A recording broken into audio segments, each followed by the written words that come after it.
dicho necrosis, características morfológicas, neurológicas de la necrosis, la patología de la necrosis y algunas formas de necrosis, necrosis de población, necrosis corporativa, necrosis gangrenosa, ¿no es cierto? Ahora vamos a continuar con la necrosis y vamos a entrar a lo que se llama necrosis gaseosa. Este tipo de necrosis gaseosa es muy frecuente en nuestro medio por la tuberculosis que se presenta. ¿Sí? Y dentro de la necrosis gaseosa tenemos un concepto. Es un tipo específico de necrosis, escúchenme, con características intermedias entre necrosis de coagulación y necrosis linfática. Esto es importante. Es un tipo de necrosis que no se parece, tiene un poco de parecido a la necrosis de coagulación y un poco de parecido a la necrosis de liquefacción.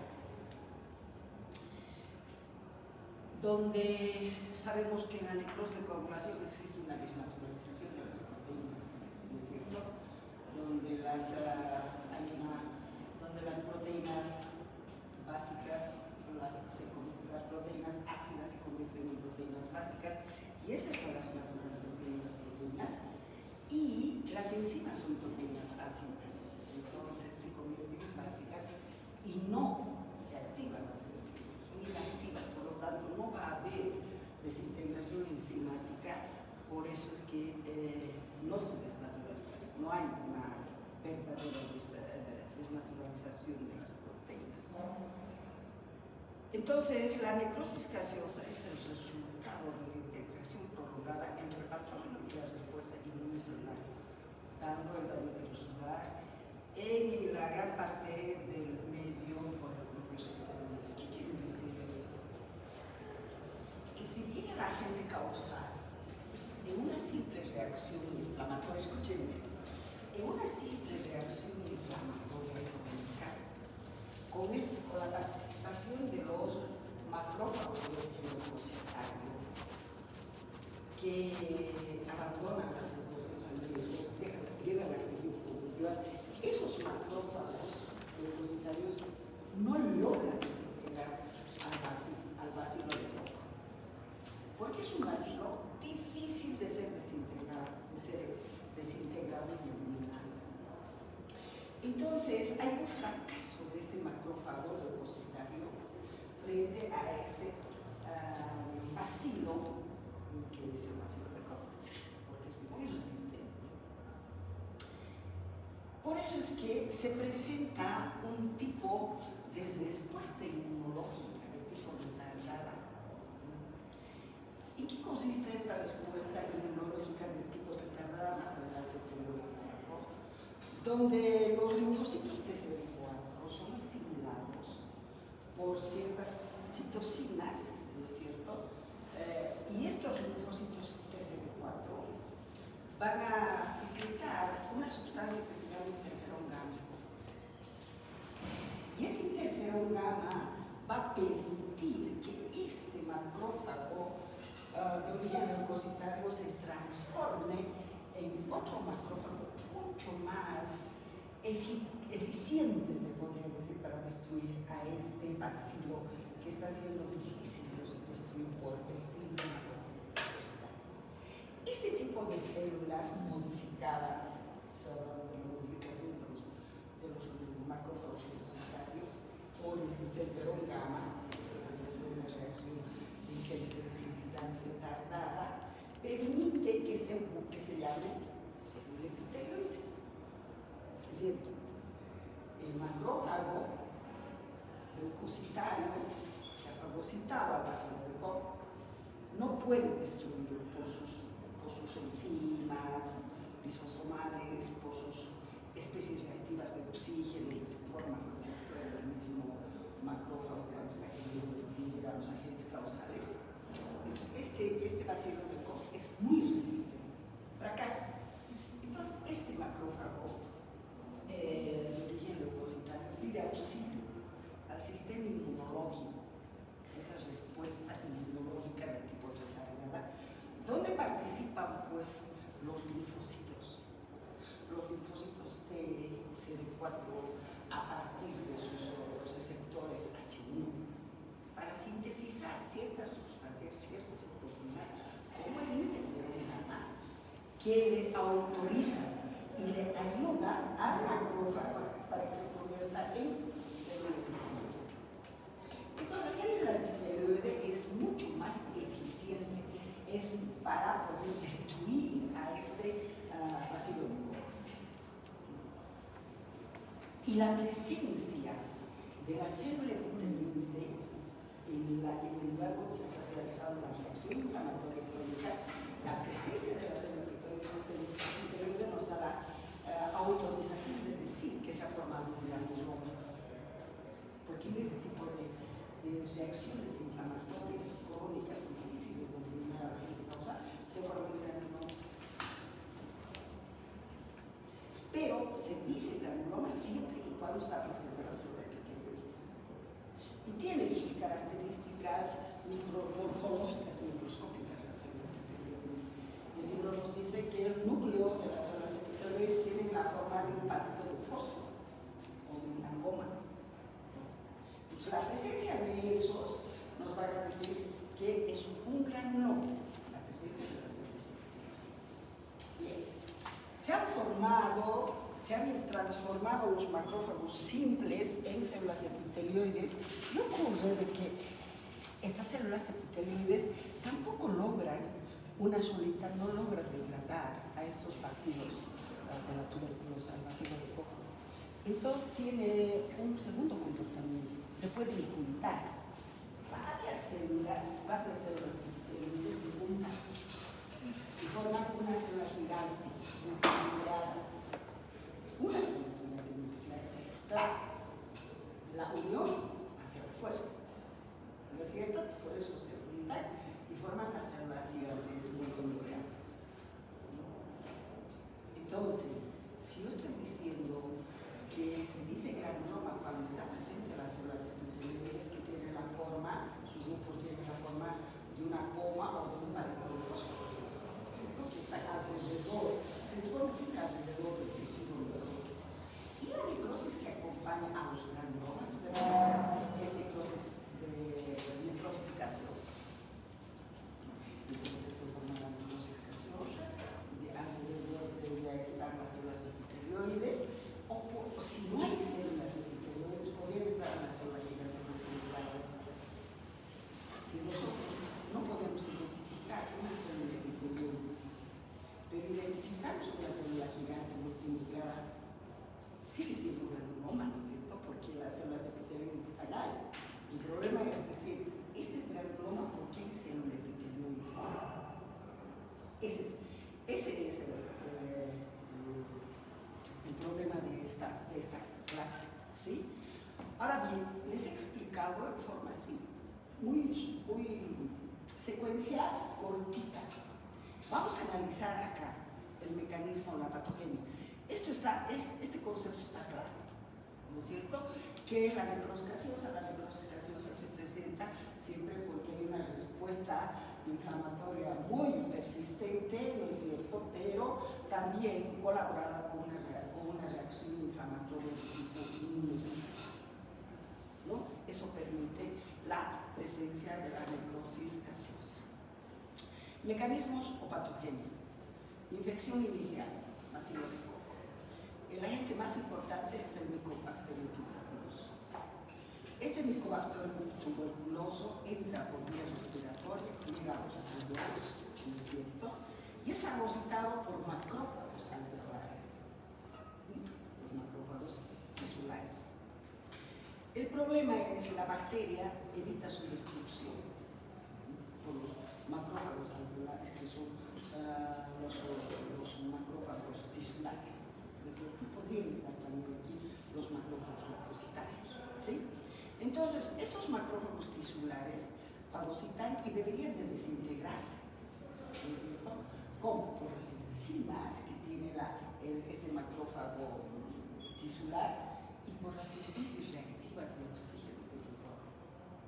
Porque cuando penetra cuando fagocita un agente causal. Entonces se va a formar, ¿no es cierto?, el fagosoma, ¿no es cierto? Y ese fagosoma se viene a unir al lisosoma. Y tenemos el fagolisosoma. Este fagolisosoma tiene doble membrana, del fagosoma y del lisosoma. Y en esta membrana se forman, cuando está queriendo destruir al agente causal que ya está dentro, se forman las especies reactivas del oxígeno. En la membrana, en esta membrana del fagolisosoma. Y los eros, el óxido nítrico, y esos elementos son mucho más eficientes, mucho más poderosos que los simples enzimas lisosómicas. ¿Sí? Todo eso se forma, por lo tanto, vamos a tener de que este macrófago alveolar va a realizar eso. Pero no va a poder destruir con todos estos elementos, con las enzimas, con las especies reactivas de oxígeno, con el óxido nítrico, etcétera, etcétera, no puede destruir al ácido de coco porque es resistente. ¿No es cierto? Entonces, este macrófago va a pedir ayuda al sistema inmunológico y se va a presentar la respuesta inmunológica de tipo retardada, donde participan los linfocitos TCD4, ¿no es cierto?, con sus receptores H1, tiene receptores H1 y tiene receptores H2. Los receptores H1 permiten que se liberen o que se eliminen de los linfocitos el interferón gamma. Este interferón gamma va a permitir que este macrófago fracasado se convierta en célula epitelial, se transforme. Entonces, al transformarse va a cambiar el linfocito de forma, va a ser como una bolita y va a ser mucho más poderosa. Entonces, ahí sí va a poder destruir a este bacilo, a este bacteria resistente. ¿Sí? Entonces, ahí tenemos, resiste a los eros, pero solo cuando estamos en el fagolisosoma. Resultado, sobrevive dentro del macrófago alveolar. Vamos a ver. Dos, activación de la respuesta inmune. Ahí está. Se activa la respuesta inmune. Este macrófago le dice, a ver, no puedo destruir, he fracasado, ayude. Y la respuesta inmunológica de tipo retardada, con el linfocito TCD4 que tiene el receptor H1, ese es el que va a participar y ese va a dar lo que se llama el interferón gamma. Todo esto que está aquí es como se ayuda el macrófago con los linfocitos. Siempre hay el macrófago tisular con los linfocitos, hay una actividad simbiótica. El macrófago sintetiza citocinas para estimular a los linfocitos y los linfocitos sintetizan citocinas para estimular a los macrófagos. Siempre hay esa actividad simbiótica. Entonces, eso es lo que pasa, pero aquí va a actuar lo que nosotros decimos el macrófago, el linfocito con receptor TH1, ¿sí? Entonces, este sistema inmunológico detecta la infección persistente y ¿qué vamos a tener? Aquí está diciendo que ese macrófago va a crear ciertas moléculas de presentación, porque los macrófagos tisulares son presentadoras de antígeno, ¿sí? Entonces, por ejemplo, un antígeno del bacilo de la tuberculosis podría ser un fragmento peptídico, un fragmento lipídico, cualquiera. Eso se convierte en moléculas de presentación. Y entonces el macrófago va a presentar, ¿a quién va a presentar? Miren, al complejo mayor de histocompatibilidad. Hay dos tipos de complejo mayor de histocompatibilidad, el 1 y el 2. Si estamos hablando de linfocitos TCD4, siempre presenta al complejo mayor de histocompatibilidad, que es 2. Si es linfocito TCD8, va a presentar al complejo mayor de histocompatibilidad 1. Entonces aquí estamos, que el linfocito TCD4 va a presentar al complejo mayor de histocompatibilidad y de esa manera va a haber una respuesta, ¿no es cierto? Y la liberación de citocinas. ¿Qué citocinas van a liberar estos linfocitos? Interferón gamma. Esto es importantísimo.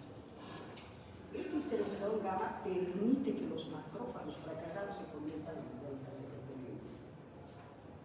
En células epitelioides. El factor de necrosis tumoral alfa mantiene la inflamación y reclutamiento celular, eso sabemos. El factor de necrosis tumoral y la interleucina 1, sabíamos que los macrófagos tisulares, cuando están frente a un agente causal, se estimulan, secretan, ¿no es cierto?, estas sustancias para iniciar la reacción inflamatoria. Y aquí ha habido reacción inflamatoria que ha fracasado, ¿no es cierto? Entonces ahora estamos frente a otro tipo de células que están secretando interferona, que son los linfocitos. Aquí ocurre algo crucial: el organismo no puede eliminar al patógeno, intenta aislarlo. Entonces, ¿qué pasa? Formación de un granuloma.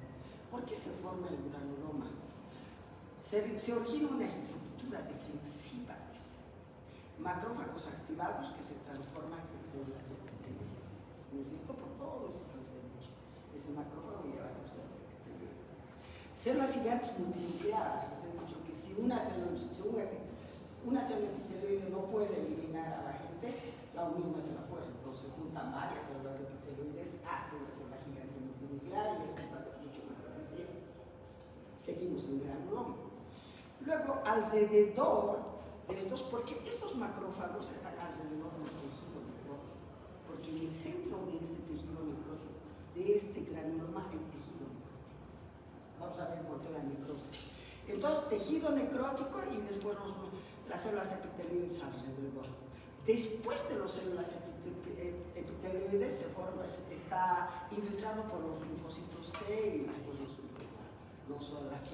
intersticial. Todo eso es un granuloma.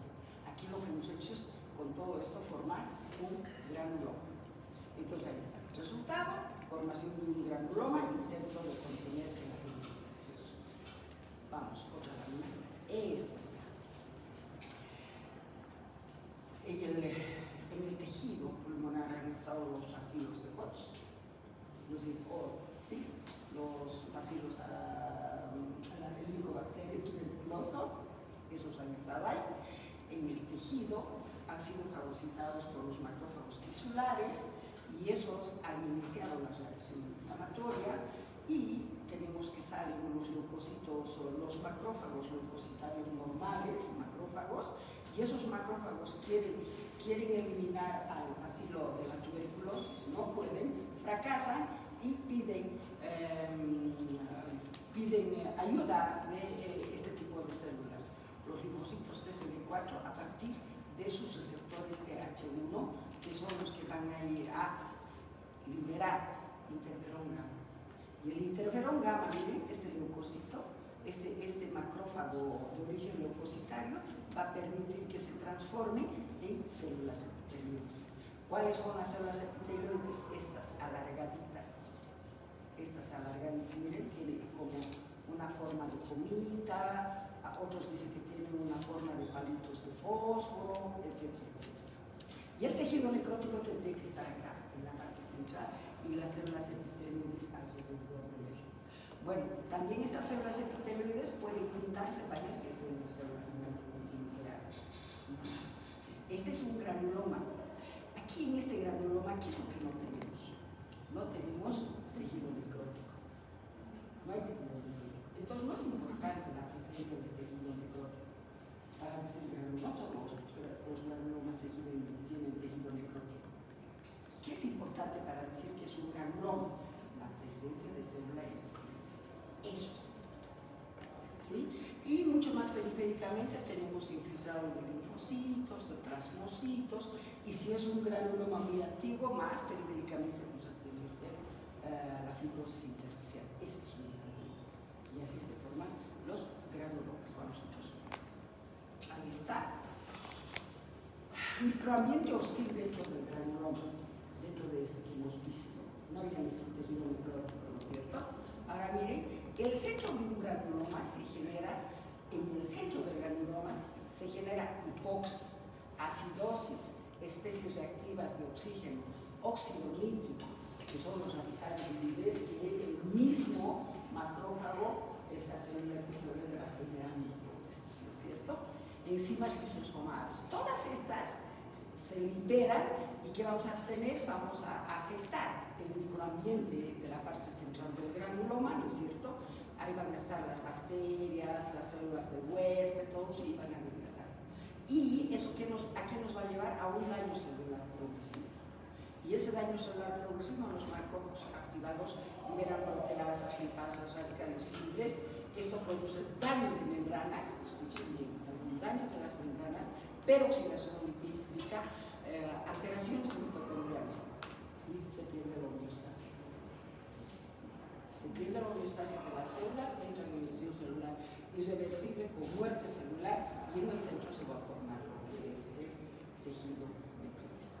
Vamos, ahí está. Célula muerta, necrosis gaseosa. Aquí ocurre el punto clave, las células mueren por, escuchen bien, estas células de la parte del tejido, de la parte central, mueren por estrés oxidativo, por hipoxia o por daño enzimático.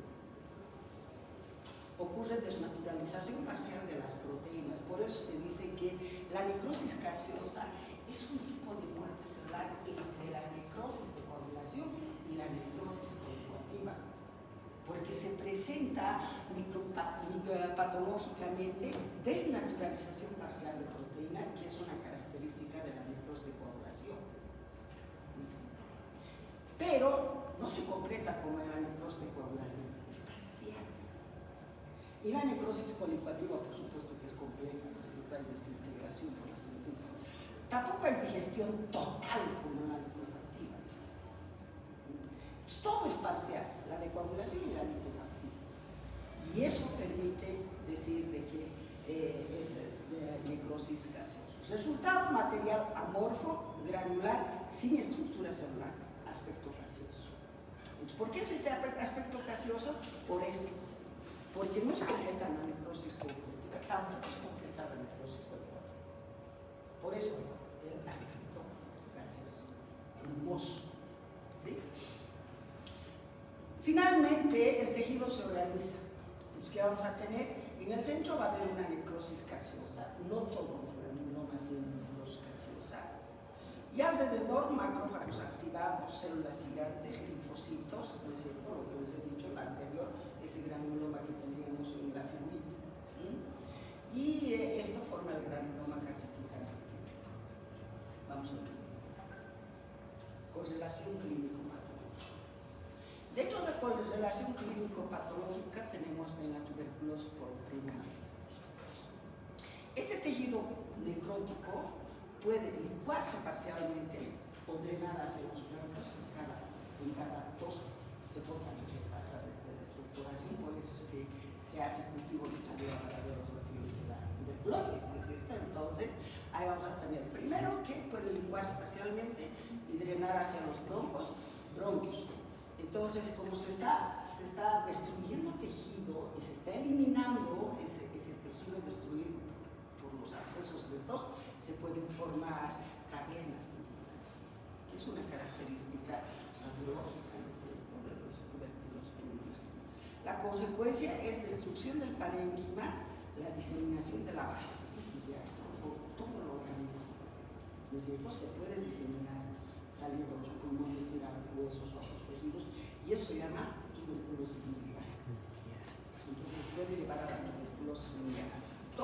Y ahí se puede presentar ya, cuando ya es terrible, la enfermedad está muy evolucionada, existe tos con expectoración sanguinolenta, que es rinitis. La necrosis gaseosa no es causada solo por la bacteria. No es causada solo por la bacteria. ¿Por qué es causada? Por la persistencia del patógeno. Tanto que se quiere eliminar y no se puede, entonces en vez de eliminar al tejido, querer destruir al tejido, se está destruyendo, o en vez de querer destruir al parásito, a la bacteria, se va a ir a destruir los tejidos, ¿no es cierto? Entonces, activación inmune crónica está acompañada de una reacción inflamatoria, inmune, ¿no es cierto? Crónica, retardada. Y tenemos un microambiente tóxico, que va a haber daño celular mediado por los macrófagos. Entonces así es como evoluciona la necrosis gaseosa. ¿Qué tenemos? La necrosis gaseosa es el resultado de una respuesta inmunitaria crónica intensa donde el organismo intenta contener la infección formando granulomas, pero termina generando una destrucción celular con material necrótico característico, que culmina con una muerte celular desorganizada. La muerte celular es desorganizada con desnaturalización proteica incompleta que le da el aspecto característico que es ese tipo granular amorfo, ¿sí? Pero luego tenemos aquí otras patologías. No solamente la tuberculosis cursa con una reacción inflamatoria crónica granulomatosa. También hay otras enfermedades, otros agentes causales que nos van a dar este tipo de reacción inflamatoria crónica granulosa. Ahí está, infecciones micóticas pulmonares, la lepra, la sífilis, el arañazo de gato, cuerpos extraños. Todos esos nos van a dar este tipo de inflamación granulosa. ¿Sí? No todas nos van a dar necrosis gaseosa, no todas. Algunas nos dan necrosis gaseosa. Por eso se dice hay granulomas con necrosis y hay granulomas sin necrosis. No todas nos dan necrosis gaseosa, solamente la tuberculosis y algunas otras más.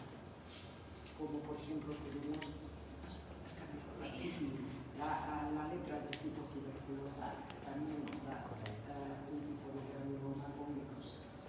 Vamos a ver. Bien, ahí terminamos necrosis gaseosa y entramos a la necrosis grasa. La necrosis grasa vamos a explicar por dos causas importantes.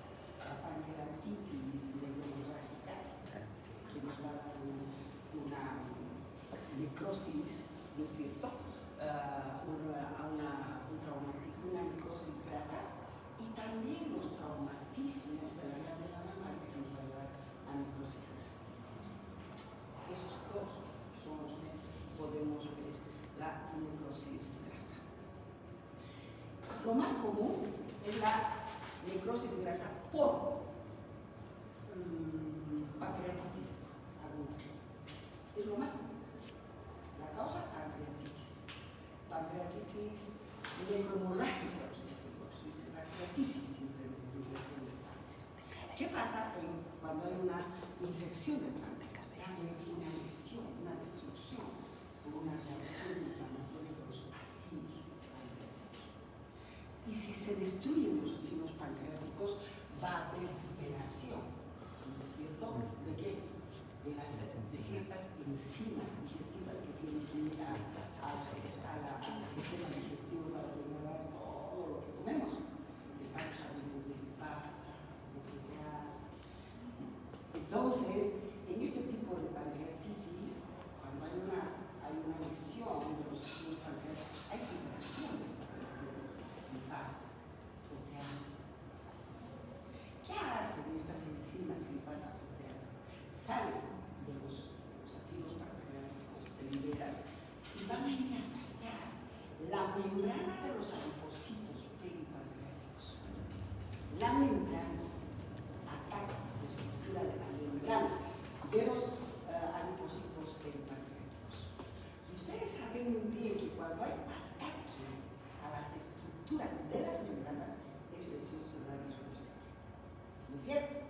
Es lesión celular irreversible. Por necrosis. Estamos haciendo necrosis. Entonces, eso es lo que pasa. Ahora bien, cuando hay ese ataque a las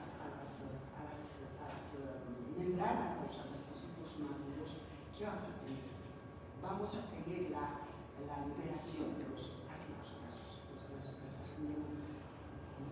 Se van a liberar y al estar liberados fuera de las células van a provocar una precipitación cálcica y una saponificación del calcio. Entonces, se precipitan los niveles de calcio y saponifican estas grasas que están fuera de los adipocitos. se saponifican y se convierten en jabones cálcicos, que son unas estructuras duras, blanquecinas, opacas, que se distribuyen por todo por la parte periférica del páncreas o por la cavidad abdominal. Están calcificados, son grasas calcificadas estos jabones cálcicos. Son duros, blanquecinos. Fácilmente. Generalmente el cirujano entra a cavidad abdominal, abre cavidad abdominal y cuando en el tejido adiposo ve estas formaciones blanquecinas duras distribuidas por toda la cavidad abdominal, dice, este paciente ha tenido que sufrir pancreatitis en alguna etapa de su vida. ¿Se quiere? Es así como funciona la pancreatitis aguda, ¿sí? Y luego tenemos la liberación, no solamente de ácidos grasos, sino de glicerol, que cuando se va a degradar, se va a atacar a la estructura de las membranas de los adipocitos magros. Bien, ¿qué tenemos aquí? Es lo que les estoy explicando de forma mucho más sencilla y reducida.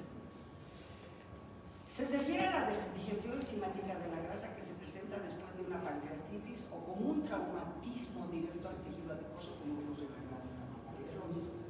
En un traumatismo que vamos a tener va a haber pues aplanamiento y que se van a reventar las células adiposas en cierto sentido, planas y no machucas, revientan, ¿no es cierto? Y vamos a tener los ácidos grasos fuera sin membranas, nada de eso, y va a producir también una precipitación de calcio, saponificación de las grasas. Causa pancreatitis aguda, que es un daño al señal pancreático. Mecanismo.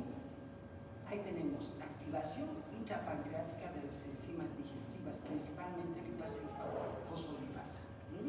Liberación de estas enzimas pancreáticas al espacio peripancreático. Y si está en el espacio peripancreático, ataca. Aquí creo que no dice eso, pero no lo estoy diciendo. Ataca las estructuras de las membranas de los adipocitos. Y eso es lesión solar, eso es. Y ahí vamos a tener liberación de los ácidos grasos neutros y la saponificación. La lipasa hidroliza los triglicéridos en ácidos grasos libres y glicerol. Se liberan los ácidos grasos y se combina con el calcio, se saponifica el tejido adiposo peripancreático y de la cavidad abdominal, formando jabones cálcicos que se precipitan localmente en el tejido adiposo. Está bien clarito esto, por lo que les he explicado. Resultado final, necrosis grasa, muerte celular por acción enzimática. Características macroscópicas, áreas blanquecinas, opacas como tiza, de consistencia firme, localizada en el tejido adiposo peripancreático, de piriplón y mesentero, que se queda ahí por mucho tiempo. No se puede usar porque son como figuras de calcio. Área de calcio, y eso no se puede resolver. Es como un material amorfo y digerible. Características microscópicas. Adipocitos sin. Ahora, ¿cómo se ven esto? Ustedes saben muy bien que los adipocitos magros son una sola célula unilocular con los núcleos hacia la periferia. Ese es el adipocito magro unilocular. Cuando son atacados por la lipasa, estas adipocitos van a tener rebordes irregulares y se va a ver un aspecto opaco este citoplasma, como vidrio resucitado. Este es un vidrio resucitado. Comparen este vidrio resucitado con el que no está saliendo. Entonces, por eso son opacos el citoplasma de los adipocitos. Pues rebordes irregulares, opacos y con focos de calcificación porque esa pero siempre alrededor de todo el tejido necrótico va a haber una reacción. Y la reacción inflamatoria es arriba. Es una reacción inflamatoria.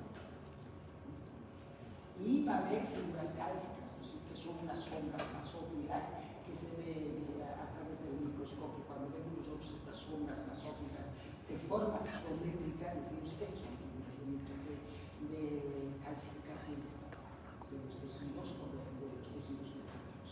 ¿Sí? ¿Qué más tenemos? Características más microscópicas. ¿Cómo dice? Adipocitos sin núcleos, ¿no es cierto? Contornos celulares imprecisos, irregulares, que parecen fantasmas.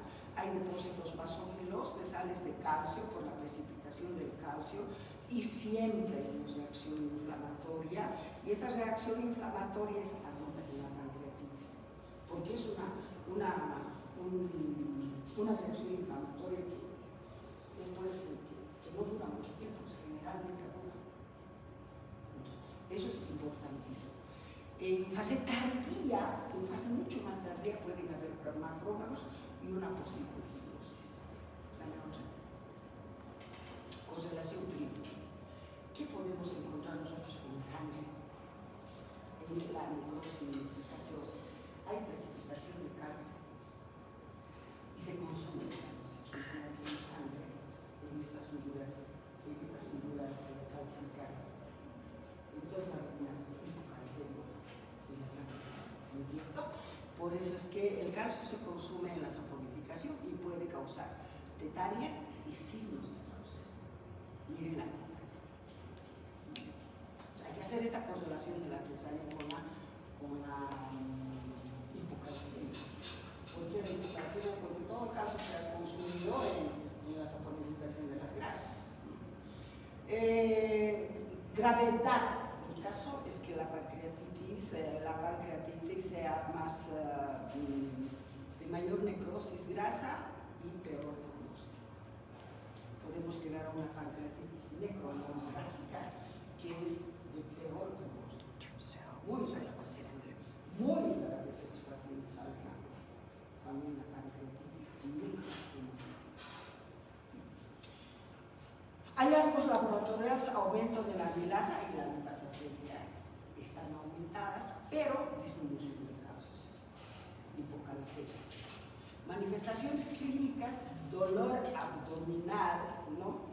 Intenso en el epigacho, irradiado hacia la espalda. Dice que es un dolor que hay muchos pacientes que creen que se mueren por el dolor, porque es un dolor mínimo. Imagínense si están saliendo las enzimas degradando todo tu tejido del cerebro. Se mueren por el dolor antes que por otra cosa.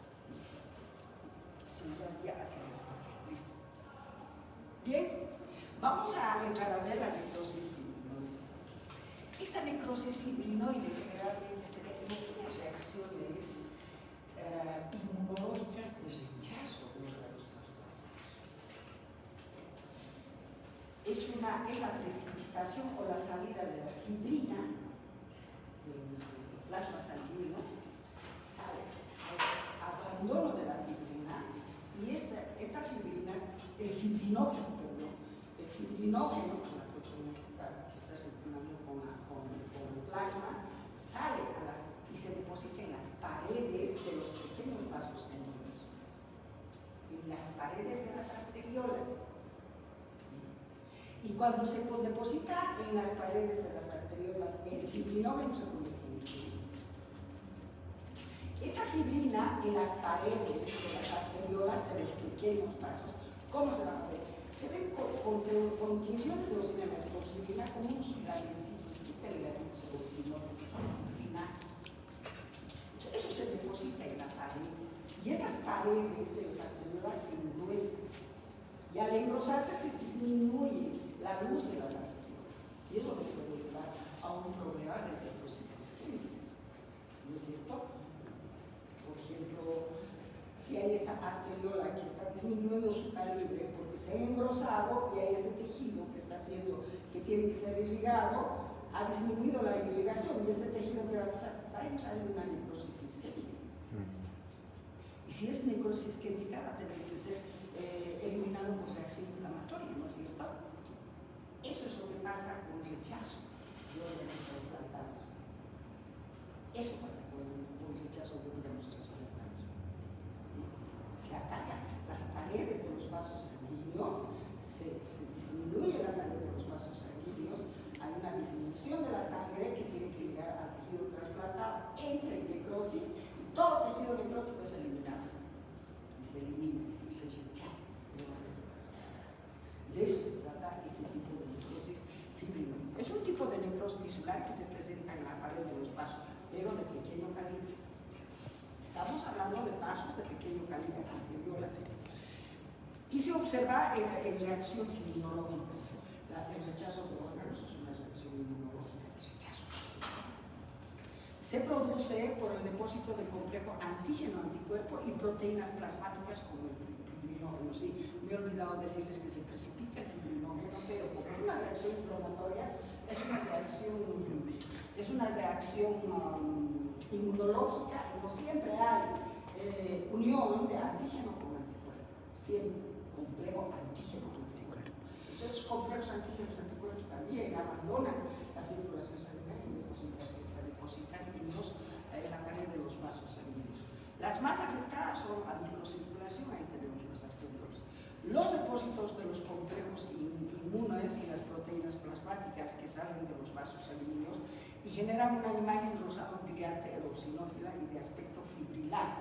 Ese es el aspecto. Microscópicamente nosotros vemos paredes de estos vasos sanguíneos, paredes engrosadas, eosinófilas, ¿no es cierto?, por la fibrina que está depositada en la pared y con lesiones de eosina y hematoxilina se ven todos rosados. La fibrina se ve así, ¿sí? Entonces, se lo observa en ciertas reacciones de hipersensibilidad, la vasculitis con necrosis fibriloide, la parectitis nodosa, el rechazo de órganos trasplantados, etc. Ahí está el rechazo de órganos trasplantados y algunos observamos autoinmunidad como la función natural. Toditos reacciones. Eso es importantísimo para ver la necrosis.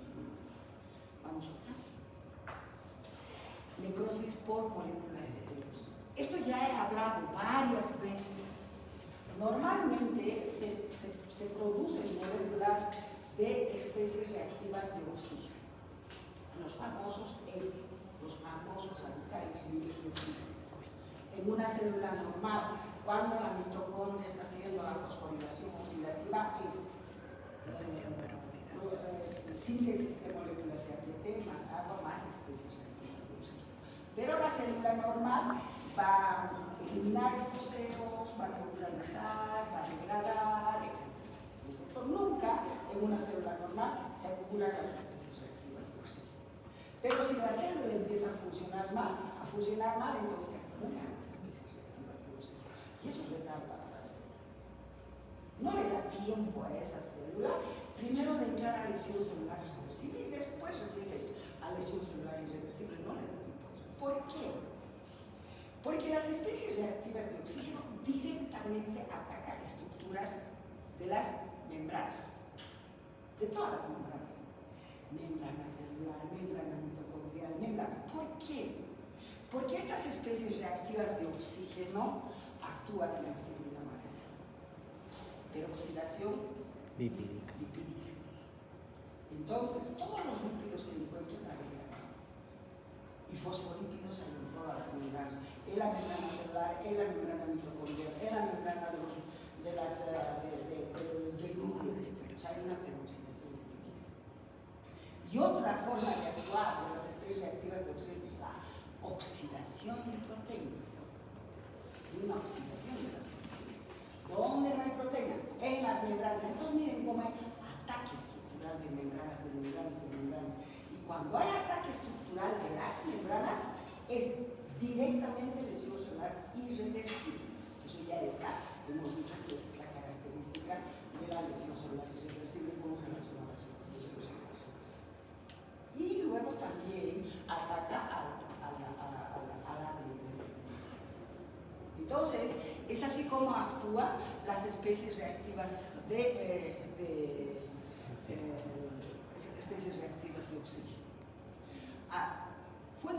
Las fuentes moleculares más importantes para la generación de estos radicales incluyen el transporte o intercambio de oxígeno como la hemoglobina, la citocromo P450 y la cadena mitocondrial. ¿Cierto? El daño provocado por los ceros está limitado por los antioxidantes. Ya les he dicho, una célula normal tiene enzimas que actúan como antioxidantes del grano.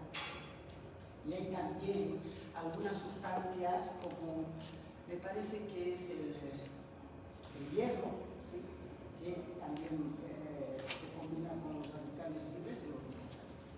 Y hay vitaminas también, los antioxidantes, la vitamina E, todos esos neutralizan la acción de los.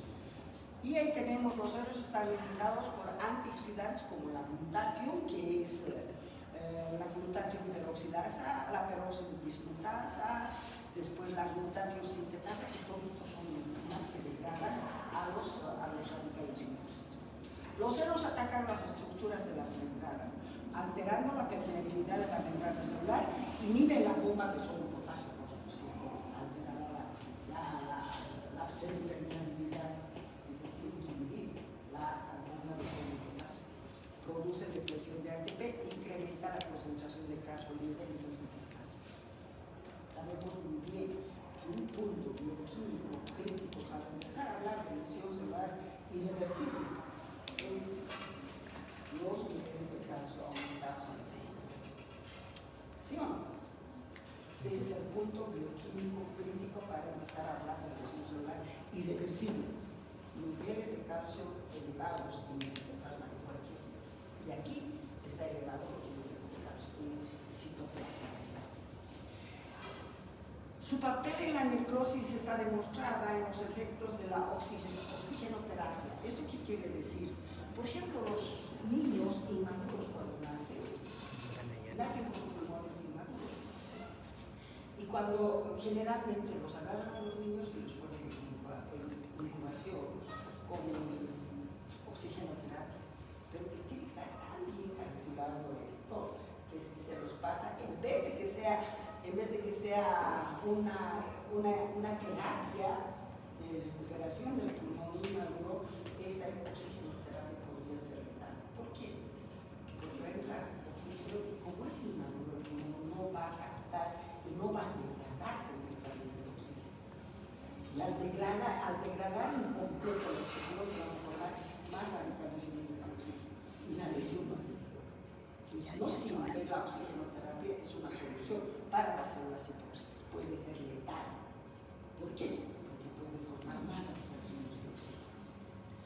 Y tenemos, ahí está, luego tenemos también en dosis altas de paracetamol en el hígado y en la reperfusión post-isquémica, en el miocardio, tejido hipóxito, en todos esos vamos a tener lo que les he explicado. Otras formas de muerte celular lo vamos a dejar para la próxima semana.